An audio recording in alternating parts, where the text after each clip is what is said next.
Board of Park Commissioners meeting for Tuesday, April 8th. Abby, please call the roll. Mr. Emerick, Here. Mr. Harrelson, Here. Mrs. Anderson. Here. All members are present. Alrighty. First item on the agenda is the approval of the minutes from our March 11th meeting. We've all been sent a copy of those. Is there any additions, subtractions to those minutes?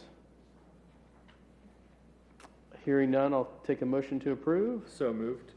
And is there a second? I'll second. All right. All those in favor? Aye. Aye. Minutes approved.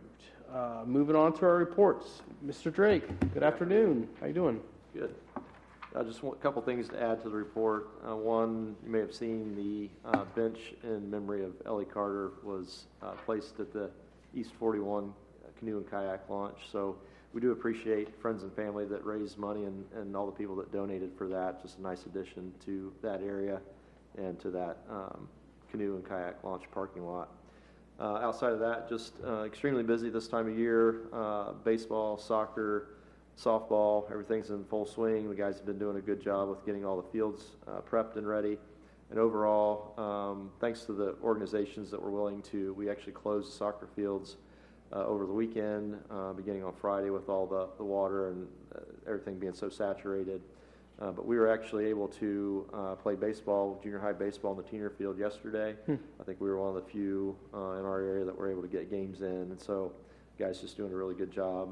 Fields are in really good shape and things are drying well actually in spite of all the water. So opened soccer fields back up this afternoon. So they'll be back out at Duke today, I'm sure. And even the softball fields had dried out nicely and they'll be playing again. So yeah, just those few items to add. Outside of Treasure Island and the Monarch path there, is there anywhere else? I mean, I was kind of driving around, but other than some standing waters, anything else that really took a beating? Still waiting on water to go down on the sections of the bike path past the golf course. Actually, we haven't gotten in to be able to assess if any of that in the past. There's been one area that has washed out in the past. So hopefully that's not the case. We had reinforced all that with riprap the last time that happened. So hopefully that's okay. The only other area we had a lot of water was on Timba, of course, at Duke. Yeah. And it looks like some of the trees, a lot of the trees, the saplings we had planted back in the fall, a lot of those are going to need to be set up and restaked and new shelters put on and that kind of stuff. So haven't really been able to fully assess that either, as the water's still up and standing in that area too. Yeah. So, but overall though, for as much water that's out there, of course Treasure Island does well with drainage and that kind of thing. We'll have some minimal cleanup to do on the bike path and that kind of stuff in the parking lot once the water does subside. But overall, we have fared really well with the amount of water that we've had. Yeah. Did you want to discuss the Habitat for Humanity donation now or later on? If you want to do it under new now or new business, whichever one you want. We can do it now then, right now, if that's okay for you. So did all three of you amend the agenda. Send an email out individually to each of you. Scott Barr with Habitat for Humanity. What they've done is they've built several of these wood structured playhouses, and they have donated them to different organizations throughout town. And he contacted me last week with an interest. They've got one sitting in their shop right now. It's the blue one with kind of the dark gray roof and the black trim. And they're wanting to see if the park board would be interested, the city would be interested in accepting that as a donation to the park system.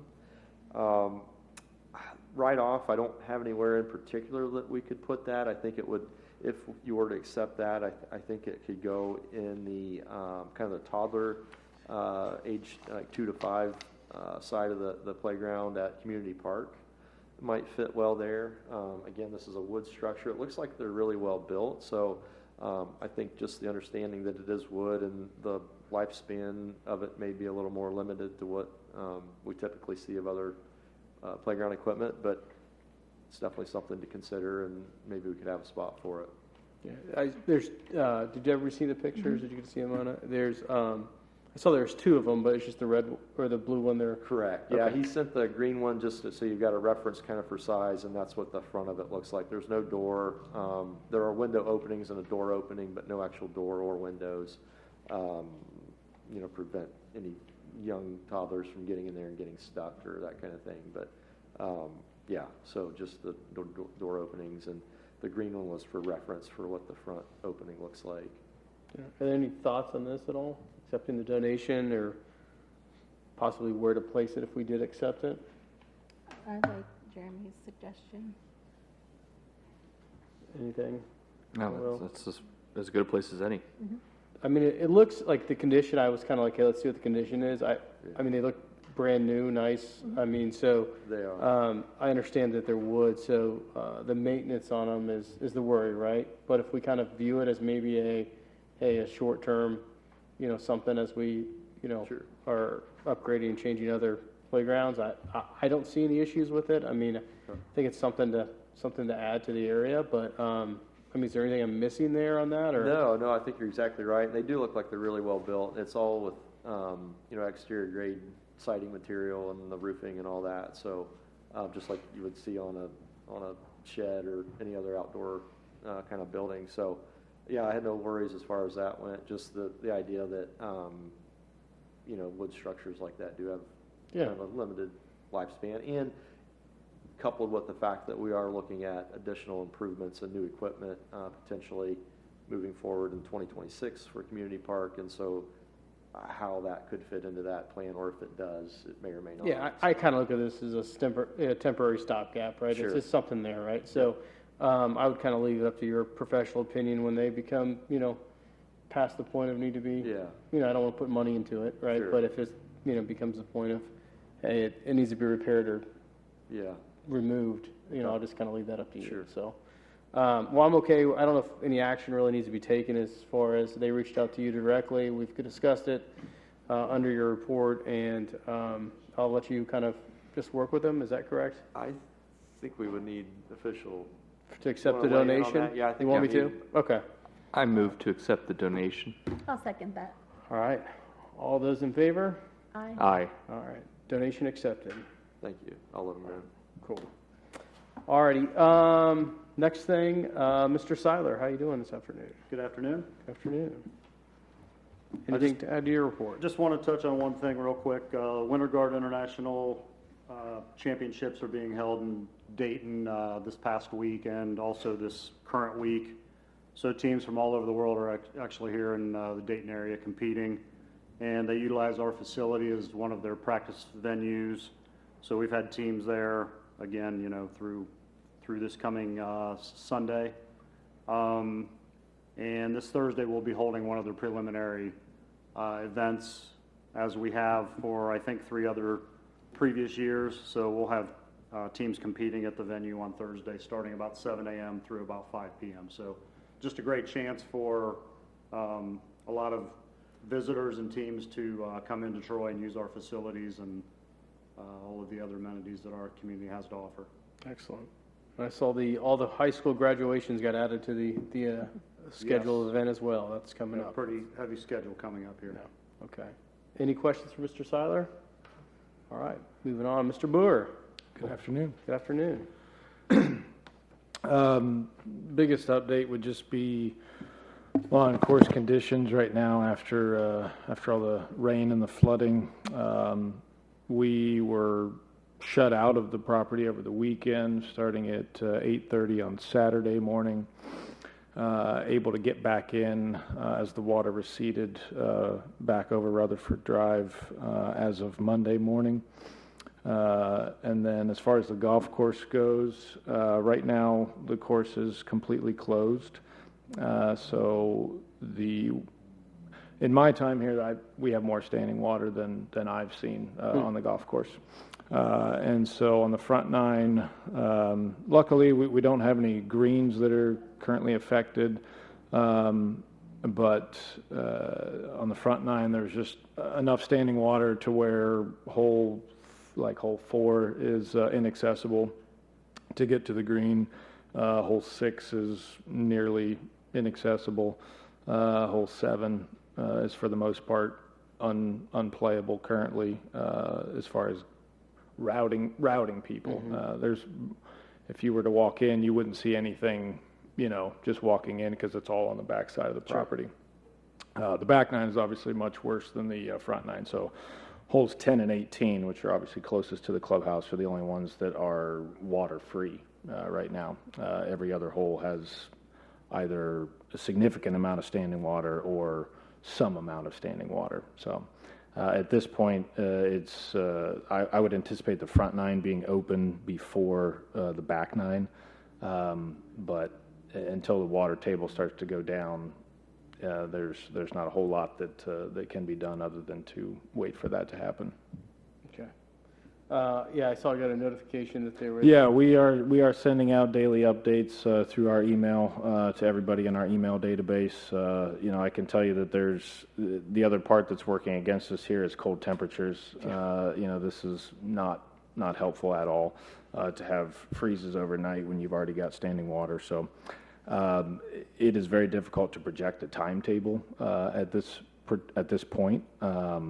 Because at least in my experience, the last time and the only time that it happened this bad was 2019 in June. So it's a little bit apples and oranges in terms of the weather, obviously, at that time of year and how long that took. And that was really just the back 9 around hole 16 where the bridge is. And I think we were, I want to say, closed for the back 9 for about 2 to 3 days while we waited for that to go down. But this is a little bit unprecedented for me personally. So it's, if we had warmer temperatures, I think it would go down faster. But right now, like today, I would say that it only receded in most areas maybe a foot, which, there's areas where I would say the standing water is several feet deep, if not more. Yeah, I believe we got a freeze or a snow closure and a water closure in the same week, or frost. Yeah, I mean Monday when we got in, it was obviously a covering of snow, so we couldn't even really get out there until midday on Monday to look at and see what everything looked like. So we're truly taking it day by day at this point in time. We still have simulators though, right? Yes. So we are still open. We're there, running simulators throughout the day, and the shoreline is open. So all full-time staff is there and doing as much as we can to keep things running. Currently, driving range is open as well. So it's really just the golf course. And like I said, as soon as we can make the front 9 playable, then we'll do that. And then hopefully that's sooner than later. I'm again trying to guess at this point. It's not really worth it because it'll most likely be wrong. So Sure. No. Is there any questions for Mr. Booher? Moving. Anything next to the Planning Commission? Nothing to report here. I'll move on to new business. The first item on new business is authorizing park board support for the city's application for a UMVC Community Benefit Fund grant for the purchase and installation of accessibility turf to be compliant with new ADA accessible playground equipment at Duke Park. Mr. Titterington, can you... Quite a mouthful. Yes, that is it. You do have a copy of the letter in your packet. The 2025 budget includes replacement of all but the toddler equipment out at Duke Park. That will be 100% ADA accessible equipment, including some concrete work that we'll do to make sure that they can get from the shelter and the drive to the equipment. Standard basic floor, if you will, would be chips type. But we do, if we truly want to make it 100% accessible, there is a high-quality turf. Call it an accessibility turf. A little spot on, but it works. The equipment itself, which is on order and due to come in a few weeks, was approximately, with a couple of add-ons that we had, $240,000-ish, maybe a little bit more. The accessibility turf would be another $190,000 as a pretty serious upgrade. Did reach out to Kevin Harlan, president of UVMC, about possibility of applying for a grant through the UVMC Foundation or the Premier Foundation. They have a couple of them. Mayor Oda and I had a meeting with Kevin yesterday. We talked about every quarter, if not more often. I showed him a draft of the application. He thought it was a very comprehensive application, met the objectives. So we're finalizing that application to formally submit to their board. They would like to, he would like it as quickly as possible, just because this is off cycle, but he can schedule a board meeting to discuss these kinds of grants and has done so in the past. An important aspect of the application is support from regional or affected stakeholders in the case of the park board. So we do have a letter from the Recreation Board. We have one from, I'm going to call them Riverside, but I know they've got a new name out there. And then, of course, we certainly would like a park board approval as well. I do want to note that acknowledgement we feel would be important for Premier, since that is a significant donation. In the packet, we have indicated, in the application packet, we indicate with a picture of the stadium project and the acknowledgement that was on the stadium, which I believe you all saw, that we would anticipate doing the same thing on that turf in a corner of the new playground equipment and matting. So really your approval today would be signing this with the knowledge that that sponsorship identification would be part of the project. Any questions from the park board about this at all? No. Okay. And then, Jeremy, we've already ordered the equipment, so this field turf could be installed afterwards hypothetically, right? It's not Yes, that's delaying the correct. project? That's, no matter Okay. what, that's the last step That's of the what you do. process anyway. Okay. Yep. Okay. Well, yeah, I'll go ahead and, I guess, am I voting on this then? Or how we? Motion in the Yeah, second. you're Make a making motion. I move to authorize the park board president to sign the letter as proposed. I will Alright. second. All right.